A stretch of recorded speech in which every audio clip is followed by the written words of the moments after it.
Nobody forces you to be a drug Listen, addict. that is such a Nobody naive forces you. statement, okay? I'll tell you what forces you to be an addict. My God. I'll tell you what forces you. Listen, look, Bill, there but for the grace, brother. Go ahead, I'm listening. What there but for forces the you grace, to be a drug okay? addict? You get abused as a child. You're around drug addiction. You have pain and trauma that overwhelms, and you're not sure how to deal with it, and nobody gives a damn about you. That is who gets addicted. People who have pain in their lives in a society that is cold and uncaring, and they see addiction around them.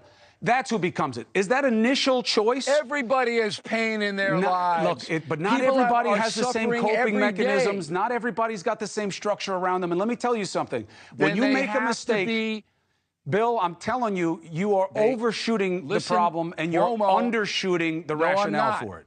I'm telling you, I live it. You are I know nothing better than Cuomo, this. You are enabling the chaos that is gripping the inner cities, I'm telling destroying you, minority communities. I'm telling you, who when do you you think is when doing you all the look at an murders, addict, Cuomo? Bill, Who do you when- wait?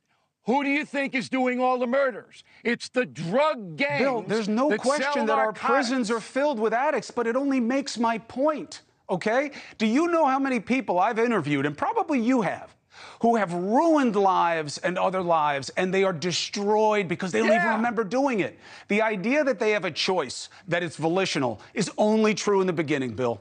Once you're hooked, once it's in your body chemistry and in your mind, it is no longer about choice. These people are miserable. They will say that they are begging to get off of it, and they can't. You take those miserable people and you isolate them from the That'd other be great. people. Just find somebody to pay for it for me, because the system right now won't. This would cost the government Oh, I agree. way less. But they just won't do it. Than the chaos that we see every day in the streets. I'm with you. If we got responsible leadership in here, sure would. Yeah, but you know what happens? If We you just come need in, guts. if you come We in, need guts. Bobby Kennedy Jr. tonight comes out and he understands this dynamic very well, right? He's fought this himself to the idea of whether it's choice or not. Ask Bobby Kennedy Jr. if it's just choice. He would say, "I'd love that plan." You know what he'll get hit with? You're soft on crime. You're soft on these people. Who's paying for me for my problems? No. Don't pay for these junkies. That's why we don't pay for treatment now, Bill. No, that would not happen, Cuomo. Conservative, traditional Americans Why do you would think we don't rally have mandated around treatment? Why do we isolating throw those these people in prisons? Do you know how many courts I've stood in and how many prosecutors I've heard bow to people who are often ignorant of the problem and saying, "Sorry, I can't cut this guy a break," even though he has no memory of any of the criminal activity? Very few drug addicts are sentenced to prison.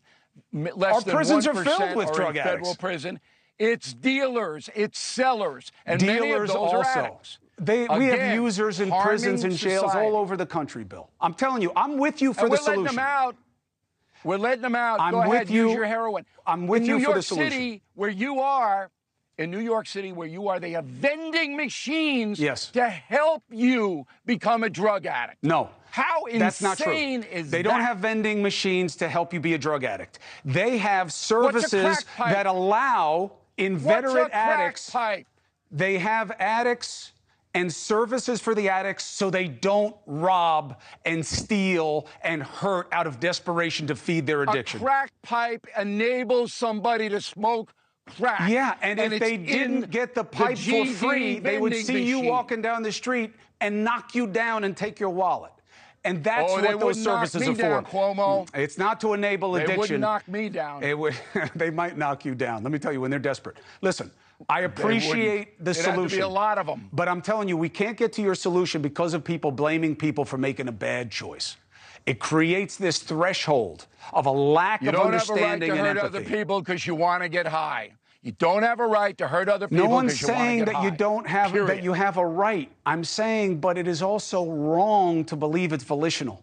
You're treating these guys like they're muggers. They're not muggers. They're not a jerk in the subway who wants to intimidate women and smack guys around. They're sick, not bad. I want them to get off the junk. I want them to get off the junk, but only 20% of drug addicts, according to all the studies, want rehab. They don't want it. No. You have to isolate them. Listen, it's more complicated than that. Let me tell you what happens, okay? I know. Listen, I've lived this, okay? I'm 53 years old. I've been living this since I was 11, okay? I know what I'm talking about. I wish I didn't, Bill. I wish I could agree with you. I really do. I wish I could look at the people in my life and around me that I've seen and that I've lost and said, man, I wish they could have just toughened up. I just wish they had some self-discipline, you know? I wish I could feel the way you do. It would be a huge convenience, but I know better. And I'm telling you, okay? They don't want treatment. Of course they do. They are so petrified of dealing with why they're self-medicating in the first place. The abuse, the trauma, the disappointment, the failure, knowing who they've loved and lost and broken down. They're so petrified that they won't be able to deal with it. That's why they're doing the drugs in the first place. Well, we'll get them help. Look, I'm all for that, but I'm just saying the reason that we're stuck... But you got to take them out. Look, that's fine, but the idea of ostracizing the rest of society. There's no question. Treatment is the way to go. Ostracize them. I'm with you with treatment, but you don't ostracize cancer patients. Mandatory treatment. You got to deal with them as being sick, not bad. I appreciate your perspective. I appreciate your pushback. I really do. Even if addiction is a choice, could you imagine your life being so fucked up, so chaotic, so traumatic, so lonely, that you would rather choose addiction over living? So the Narcan video had some comments about the humanity of addiction. Addiction is humanity. And to illustrate that, I'd like to give everybody an example that you can understand and feel in your soul, even if you've never been addicted. I've seen a ton of videos on this app with people using the background music with that song that's asking for 5 more minutes. So in this scenario, I want you to think of losing a loved one, or maybe you already have. But I want it to be someone who's the most precious thing to you in the world. It could be your mother or father, a sibling, your wife, even one of your kiddos. Take this mental trip with me. It'll be painful, but you will be better off for it. And I want you to imagine that when you wake up tomorrow, they're gone. They're dead. Now, in this case, I'm going to be the dealer. I'm going to play the bad guy. I'm going to make you an offer. I'm going to tell you I can give you a couple of hours with this person. But it comes with a couple of caveats. The first one is the price is the price. It never changes. It may go up. It won't go down. And every time you visit this person, the sessions are going to get a little shorter, a little less enjoyable, and you're going to miss them a little more every time it happens. Now, I can already hear some of you saying that's a pretty shitty deal and I wouldn't take it. And in this moment, you're probably being honest. You probably honestly feel that way. But then that day will come where you need to ask your dad a question. Or you want to hug your mom one more time. Or you want to hug your kiddo one more time. Now those days will come and those days will go. But then that day will come where you'll be having one of those days and you'll just happen to see me. And I'm going to remind you that I can give you that for just a few hours. And you're going to convince yourself that you can handle it. You just need to ask your dad this one question. You just need to tell your mom that you loved her one more time. You just want to make sure that she knew. I can't even get through one about the kiddo right now. Sorry, I'm already getting wound tight. Within a year, you will give me everything you have. And you will lose everything you have left. And you will still be working on ways every day to get that price for me.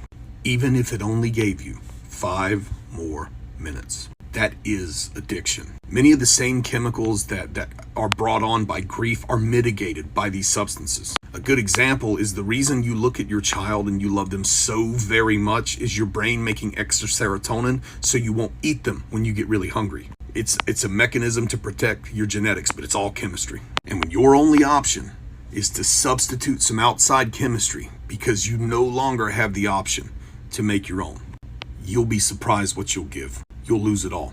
You'll steal, you'll cheat, you'll lie, you'll get violent, you'll degrade yourself, and you'll do every bit of it knowing that this will not be a satisfactory experience. But it might, maybe just get you through the day. That's addiction.